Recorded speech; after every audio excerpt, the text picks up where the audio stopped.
This is going to be a very different series. I am reviewing the new show Project Icon.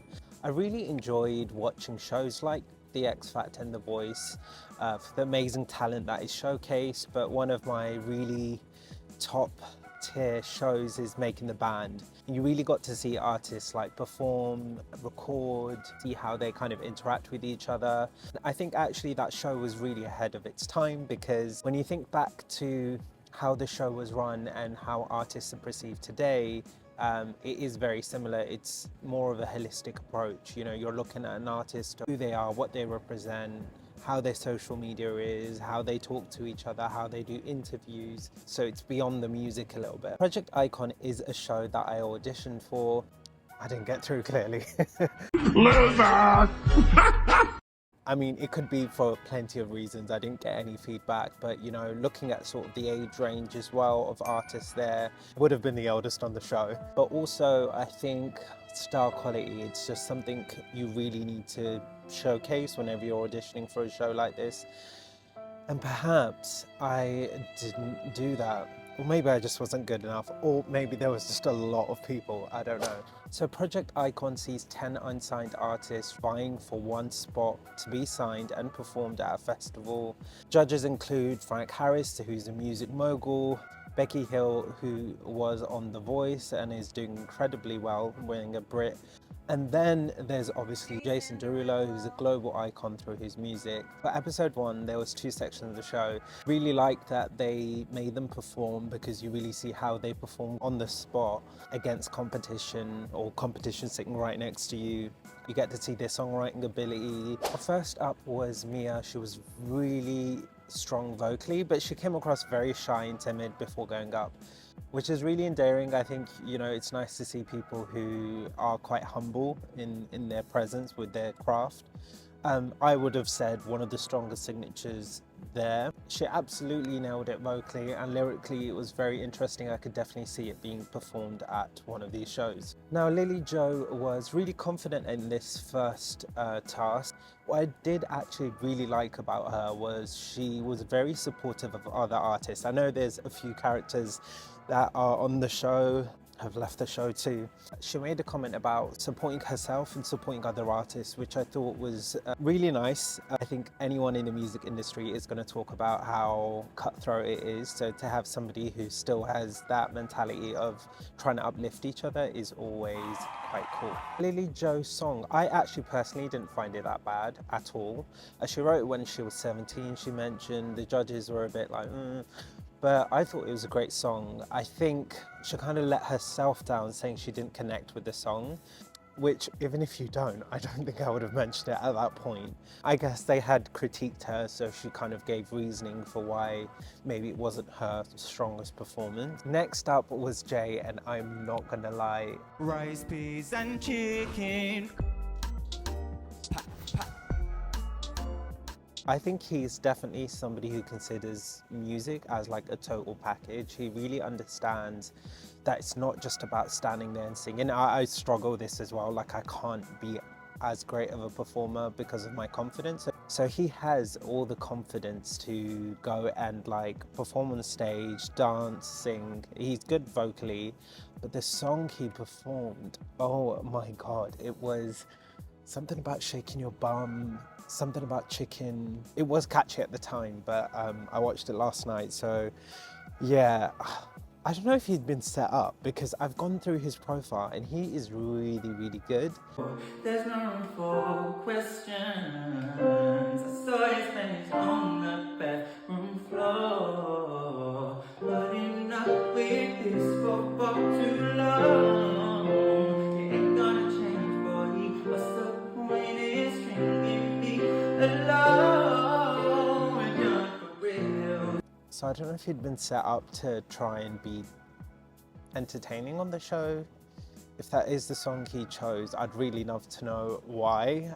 In his defense, I think the show's description talks about virality being one of the aspects of what artists today look at. Like, you need to kind of trend on TikTok and Instagram. So I think Maybe, again, I can't speak for him, but maybe he thought even a gimmicky song like that would stand out, which it did. Now, Barry was next. You can tell with Barry, he is definitely a confident singer. He chose the right song for his voice. I think they mentioned him not being commercial. I kind of disagree. I thought the song was something you would hear on the radio. It's very stylistic. I think he really knows what he wants to do. I think Barry is definitely the character of the show, somebody who's going to stand out from the other cast. I think he's ruffled a few feathers already. He's there for the drama, but that's entertaining. But as an artist, I think it was a great song. It was funny because the second part of the show, which we'll get into, he wasn't as confident on his TikTok ability, which was really surprising because I could see him being somebody who's actually quite good at that. Charlie was up next, and I was actually super surprised by the comments that they made. I think they were a lot more harsher on him. And then looking at his music, when I've looked back at some of his stuff on Instagram, on Spotify, he's a great artist and probably somebody I would listen to also. Yes, maybe the song choice wasn't as great. He has great songwriting ability because you can see it in all the music he's released. Maybe not the right song choice. So yeah, I just kind of disagree with the songwriting ability side of it. And the song he chose wasn't terrible. So yeah, I was a bit confused on that reaction. Next up was Okeam. He had the best voice throughout the whole competition. He knew his sound, he knew his vibe. Vocally, he was confident. He seemed well rehearsed. Definitely one of my favorites on the show. We would listen to his stuff. I have listened to his stuff and it's amazing. Next up was EMELLE. EMELLE? I can't remember how you pronounce her name. She had the red hair. She sings country, which definitely stood out. I'm not sure if country is as rare in the UK as Jason thinks. I guess we have an idea of what country is like, but I think I've seen a few country-esque artists in the UK. Maybe it's just a growing genre. Definitely not in the mainstream music. She, out of everyone, is one to watch because in the next task, I can't get too much into it because I'm cutting this by section, but she nails the second half of the show, which is also about social media. So I actually think, early prediction, definitely like one of the finalists of the show.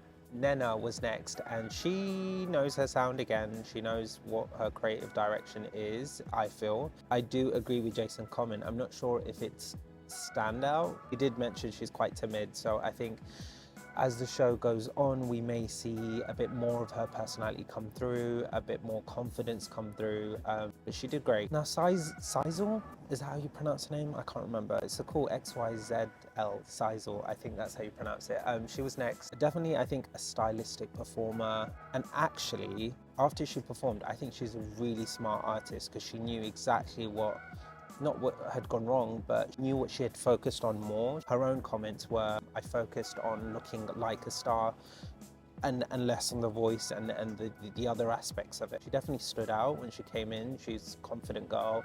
She knew exactly what she needs to work on, which out of all the others, I don't think they critique themselves that way. She was willing to learn. You could see that. Finally, Dylan, I feel like, is the judges' favorite so far. He was great. He just seems like a really nice person, which again, as I said at the start of the video, I think it's so important that if you are being an artist, you need to look at every aspect of what you're showcasing, and some of it is personality, which you can't fake. So it's just who he is. He's a nice guy, and then that is what people are connecting with. Apart from the fact that he actually is quite talented. He said Bruno Mars meets Radiohead, I think he said, but like, yeah, that's a cool, unique twist to sounds. He's got his style kind of on lock, but he is also another person who feels quite shy in the process. So after all the artists perform, unsurprisingly, Jay left the show, and I am actually quite gutted for him because I think he would have really done well if he had chosen the right song and actually had gone, I think would have gone really far in the competition. A lot of the times when you're doing anything that is creative, there is a bit of delusion and there is the need for self-belief. And he had that in bucket loads. Obviously, there is a fine line. I think if he had just chosen the right song, he would have been one of the artists that I could see really making it like a really big career for himself. And I don't think this obviously is not the end for him. But on the show, I think he could have got really far. He had his swag, he had his voice, he had his style, he had the confidence. It was just a song choice, which sucks. Next part of the show was doing TikTok challenges. This is where I would have gone home for sure if I didn't go out the first round. That's hard, right? Because it's like try and do TikTok, even if you're not somebody who is on TikTok, which a lot of them weren't. And you saw some people stood out because they had a following on TikTok and they really knew the formula. I think one of the contestants mentioned they knew the formula for them. They've racked up so many followers and I think they understood virality. Some of the others were trying to fit the videos to the songs that they were showcasing, which works for the song, but there's nothing unique about that. And it's hard to be creative on the spot. I know the song that I would have performed and it has bits in the lyrics which would have been easy to highlight through videos, so I think I would have had a concept, but it's hard, right? It's always personal taste when it comes to that. I think it's interesting because the target demographic would have fit the younger people on the show, but really the challenge show that had nothing to do with who was more creative and who wasn't. It's just that kind of comfortability being on camera, comfortability knowing how concepts work, how you start creating challenges of your own. So the bottom two were Xyzelle and Lillie-Jo. I really hope I'm saying your name right, Xyzelle. I'm so sorry.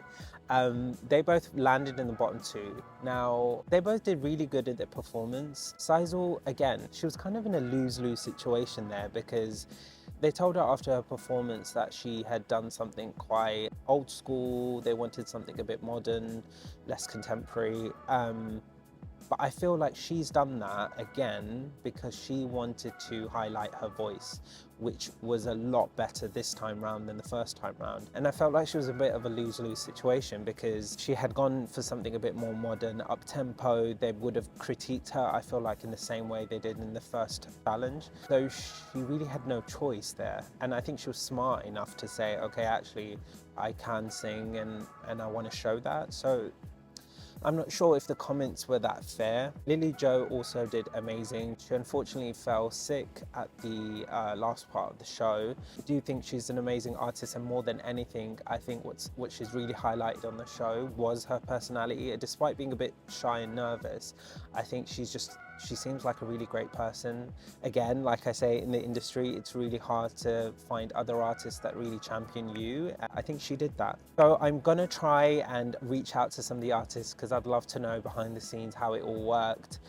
But yeah, stay tuned for more updates on the show. And if you have any comments about what you thought, let me know.